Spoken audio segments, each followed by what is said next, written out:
Hello hello.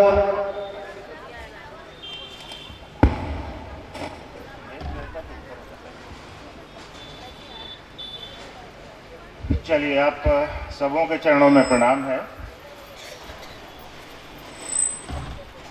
भजन सुनने में बहुत मजा आता है ना? हमको भी लग रहा था अभी। अच्छा, ये बताइए कितना साल से भजन सुन रहे हैं और भजन कर रहे हैं हम लोग? हजारों साल से कर रहे होंगे। हाँ, तो हजारों साल से हम और आप भजन कर रहे हैं। क्या असर पड़ रहा है हमारे और आपके मन पर? थोड़ा सोचना तो पड़ेगा।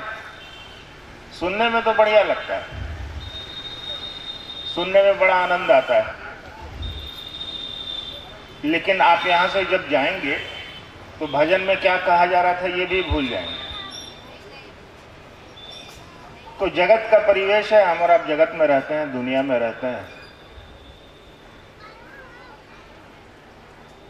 तो दुनिया के हिसाब से रहना पड़ता है, भूल जाते हैं चीज़ों को हम लोग। मैं बिल्कुल सीधे शब्दों में आपसे बात करूंगा, कोई कथा या प्रवचन यहाँ से होता नहीं, आप जानते हैं। और ये मुर्शिदाबाद है, पश्चिम बंगाल का जिला। पहली बार यहाँ कार्यक्रम हो रहा है। काफ़ी बढ़िया लगा कि इतनी संख्या में आप अपने गुरु शिव की बात सुनने के लिए आए। हम लोग 2-3 बिंदु पर गौर करेंगे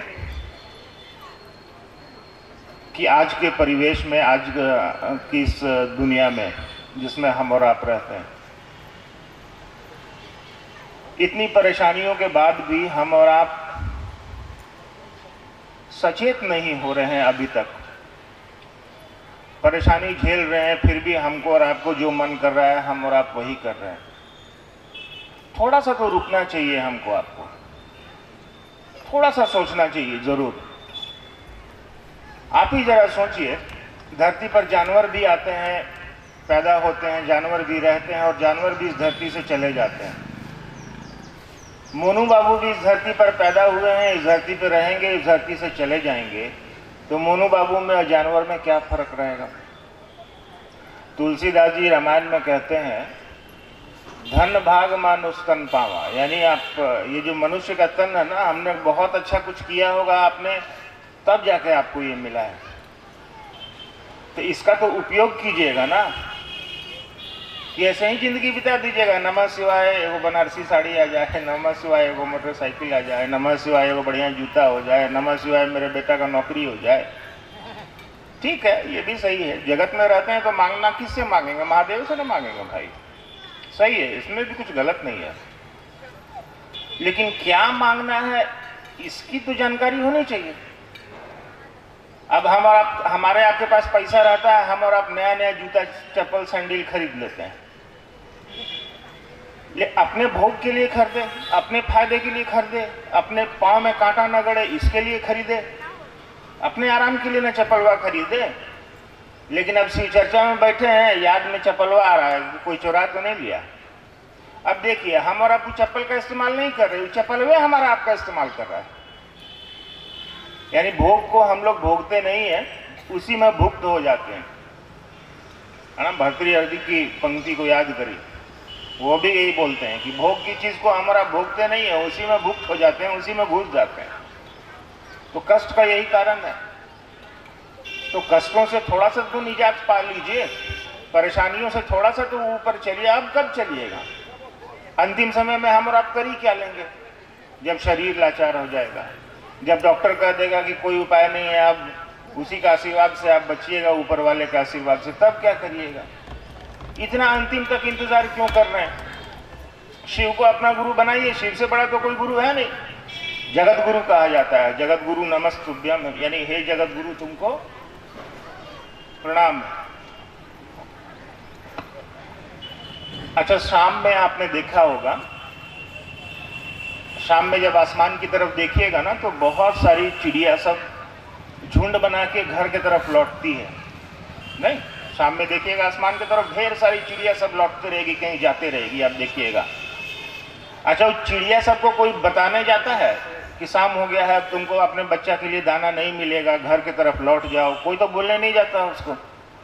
वो खुद लौटने लगती है शाम में, अपने घोंसलों की तरफ जाने लगती है कि हमको अपने बच्चे के लिए अब खाना नहीं मिलेगा अंधेरा में, चलो वापस चलते हैं अपने घोंसले की तरफ। हम और आप चलने को तैयार है नहीं है। हम और आप कभी उस शिव, उस ईश्वर की तरफ जाने का मन ही नहीं कर रहा है हमारा आपका। और कहीं जाना थोड़ी है, मन जाता है, शरीर तो जाएगा नहीं। आवाज कम ही रखो, कोई दिक्कत नहीं। तो मन जाएगा ना उस शिव की तरफ, शरीर तो जाएगा नहीं। मन में ये सोचना है, जैसे आपने दुनिया में सारे रिश्ते बना रखे हैं, कोई आपका पति है, माँ है, बहन है, भाई है, बच्चे हैं, सारा रिश्ता मन बनाता है। कपड़े रिश्ता नहीं बनाते, दुनिया की कोई चीज रिश्ता नहीं बना सकती सिवाय मन के। मन को ही कुछ बढ़िया लगता है, मन को ही कुछ अच्छा लगता है, मन ही दोस्ती करता है, मन ही दुश्मनी करता है, सारे रिश्ते मन बनाता है। साहब श्री हरिंद्रानंद जी ने कहा, दीदी नीलमानंद ने कहा, जिन्होंने इस कालखंड में इस पूरी सृष्टि को ये बात बताई कि शिव गुरु हो सकते हैं, उन्होंने कहा कि यार एक रिश्ता आपने उस गुरु से बनाओ ना, उस शिव से। गुरु और शिष्य का रिश्ता बना लो। रिश्ता तो मन बनाता है, यानी अपने मन में इस बात को आने दो कि अभी इसी क्षण से, इसी समय से वो शिव मेरे गुरु हैं। उससे बड़ा तो कोई गुरु हो नहीं सकता।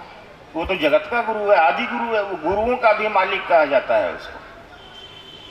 किताबें कहती हैं तुम गुरु, तुम त्रिभुवन गुरु वेद बखाना, यानी तुम तीनों लोकों के गुरु हो। वंदे बोधमेयम नित्यम गुरु शंकर रूपिणम, गुरु कैसा हो तो शंकर के जैसा हो। तो शंकर के जैसा कब खोजिएगा, जब शंकर नहीं होगा तब ना। और देवी देवताओं के तो जन्म का दिन हम और आप मनाते हैं। शिव का कौन सा जन्मदिन आप मनाते हैं? कोई जन्मदिन, सरकार को भी नहीं पता है कि महादेव का कौन सा जन्मदिन हो सकता है। और देवी देवताओं के जन्म का दिन पर हमको और आपको छुट्टी मिलती है, जन्माष्टमी में मिल जाती है, रामनवमी में मिल जाती है, लेकिन शिव का कोई जन्म ही नहीं है। उसके विवाह के दिन छुट्टी मिलती है ना, शिवरात्रि के दिन छुट्टी है आपको। और जिसका जन्मदिन मनाइएगा उसका तो मरण दिन मनाना पड़ेगा, चाहे वो हम हो, चाहे वो आप हो, चाहे कोई हो। जो जन्मा है सो तो जाएगा। इसलिए सरकार भी कहती है कि वो तो ईश्वर है भाई, उसका कौन सा जन्म हो सकता है। उसकी स्थिति का दिन मनाते हैं आप, शिवरात्रि मनाते हैं आप। सरकार शिवरात्रि में हमको और आपको छुट्टियां देती हैं, एक दिन के लिए बंद रहता है सारा कुछ। तो वो तो है आपके पास, इसका प्रमाण तो खुद सरकार ही दे रही है कि वो तो है। तो जो है उसको पकड़ने की कोशिश करिए। वो शिव हमेशा हमारे आपके साथ हैं, वो जगत के गुरु हैं, उनके जैसा क्यों ढूंढिएगा? वो तो स्वयं हमारे आपके बीच मौजूद हैं। पूरी दुनिया का क्रम जो है सृष्टि का, वो पल प्रतिपल चल रहा है। लोग आ रहे हैं, रह रहे हैं और चले जा रहे हैं। तो इससे तो ये प्रमाणित होता है ना कि वो शिव हमारे आपके बीच हैं, सृष्टि के रचयिता हैं, सृष्टि के मालिक हैं, और वही शिव गुरु भी हैं। तो गुरु कोई होगा तो कोई चेला होगा ना। अरे कोई मास्टर होगा तो कोई विद्यार्थी होगा, कोई डॉक्टर होगा तो कोई पेशेंट होगा, कोई वकील है तो कोई क्लाइंट होगा। बिना पेशेंट का डॉक्टर का है का, बिना क्लाइंट का वकील का है का, बिना विद्यार्थी का शिक्षक कैसा? और कोई स्कूल है उसमें कोई विद्यार्थी नहीं रहेगा तो फिर स्कूल का क्या मतलब? लोगों ने कहा कि वो शिव जगत का गुरु है, उससे बेहतरीन गुरु तो आपको मिल ही नहीं सकता। आप जो खाते हैं खाइए, जैसे रहते हैं रहिए, जिसकी पूजा करते हैं करिए, जिसको मान रखा है मानिए, जिसको जपते हैं जपिए, शिव को अपना गुरु बनाइए।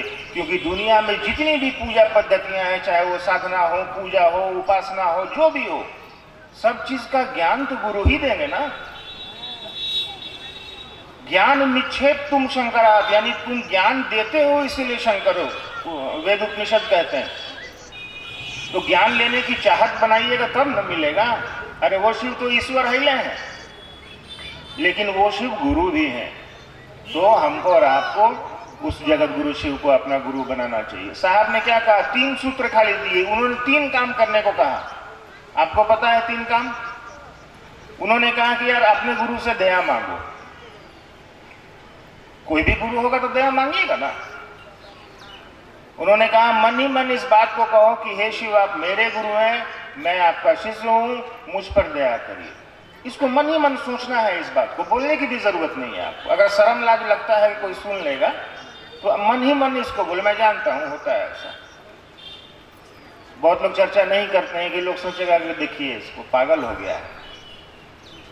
तो खैर, पहले सूत्र में आपने गुरु शिव से दया मांगी मन ही मन कि हे शिव, आप जब भी परेशानी में पड़िए या कभी भी आपको याद आ जाए कि शिव मेरे गुरु हैं, आप इस बात को मन ही मन सोचिए कि हे शिव आप मेरे गुरु हैं, मैं आपका शिष्य हूं, मुझ पर दया नहीं करिएगा।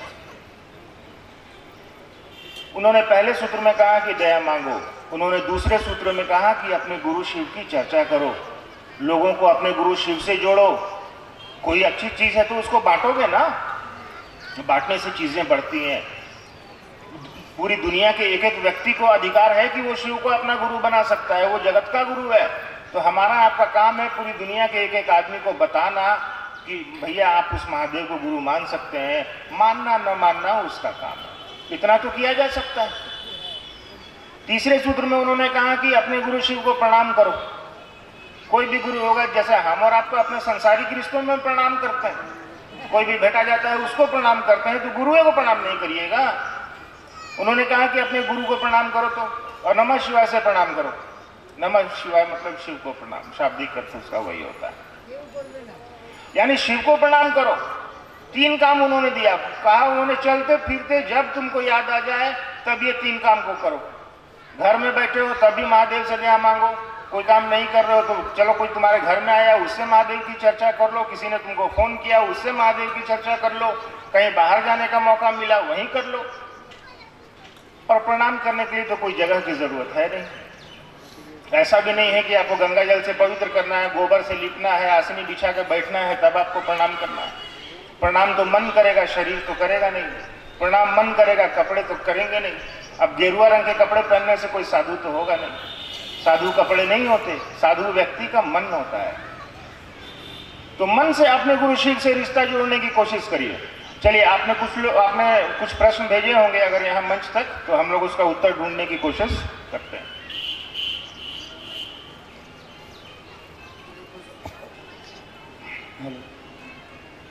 चलिए, कुछ जिज्ञासा आया हुआ है। शिव पूजा और शिव चर्चा में क्या अंतर है? देखिए, शिव पूजा और शिव चर्चा में क्या अंतर है। पूजा में क्या करते हैं हम और आप? आरती करते होंगे, अगरबत्ती जलाते होंगे, ये तो हजारों साल से हम और आप कर ही रहे हैं ना, कभी छोड़े हैं हम और आप? बहुत सारी गुरु बहनों को, माओ बहनों को मैंने देखा है कि जब तक नहाएंगी नहीं तब तक पूजा नहीं करेंगी, जब तक नहाएंगी नहीं तब तक महादेव का नाम नहीं लेंगी। हम तो 15 दिन से नहीं नहाए, फिर भी लेते हैं, क्या करें।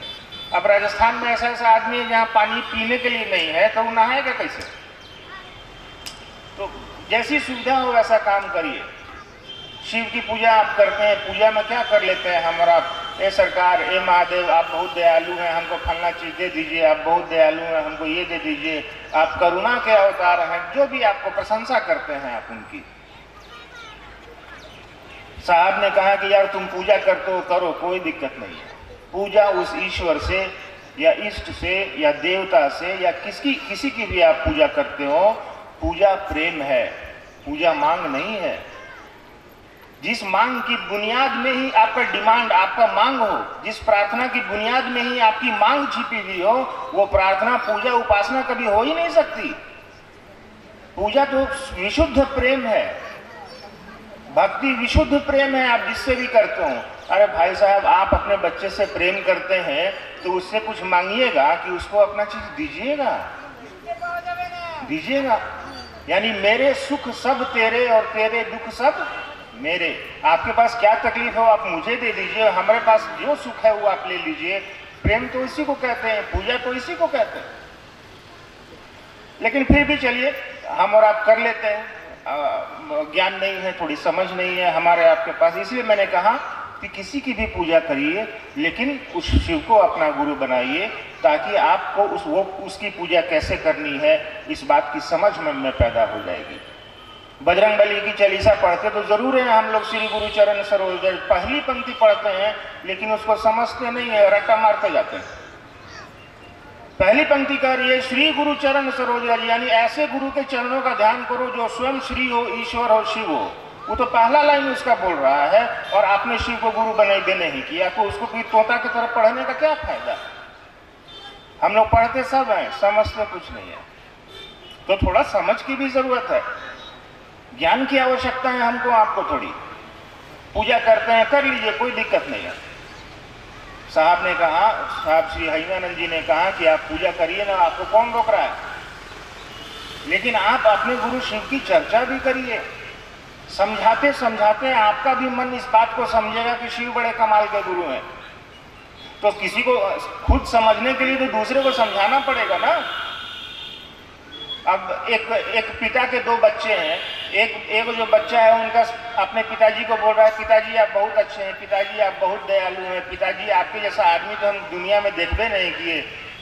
एक उनका बचवा है जो पूरा मुर्शिदाबाद में घूम के अपने पिताजी का बड़ाई करता है कि हमारे पिताजी तो बड़े अच्छे हैं, कभी मिलना उनसे तुमको मालूम चलेगा। अब पिताजी से पूछिए कि दोनों बचवा में से उनको कौन बढ़िया लगता है। पिताजी कहेंगे अरे यार हम क्या है नहीं है, तुम हमको मुंह पे क्या बता रहा है, हमको तो मालूम है, जाओ लोग को बताएगा ना। चलिए लोगों को बताते हैं कि हमारे आपके बाबा जिसको वर्षों से हम और आप चंदा मामा सबके मामा और शिव घर घर के बाबा, यही ना बोलती हैं माएँ, यही ना कहावतें कहती हैं, शिव घर घर के बाबा हैं। आज भी हमारे यहाँ शादियों में, हमारे यहाँ अच्छे कामों में आज भी शिव के ही गीत गाए जाते हैं, आज भी भगवती के ही गीत गाए जाते हैं। तो वो तो हमारे घर के अंदर तक है, लेकिन हमारा और आपका ही पता नहीं है। वो शिव सबका है, लेकिन क्या मेरा है, इस बात पर जरूर जोर दीजिए और लोगों को अपने गुरु शिव से जोड़ने की कोशिश कीजिए। विशेष कोई अंतर नहीं है, लेकिन आपको शिव चर्चा करनी चाहिए, लोगों को अपने गुरु शिव से जोड़ना चाहिए।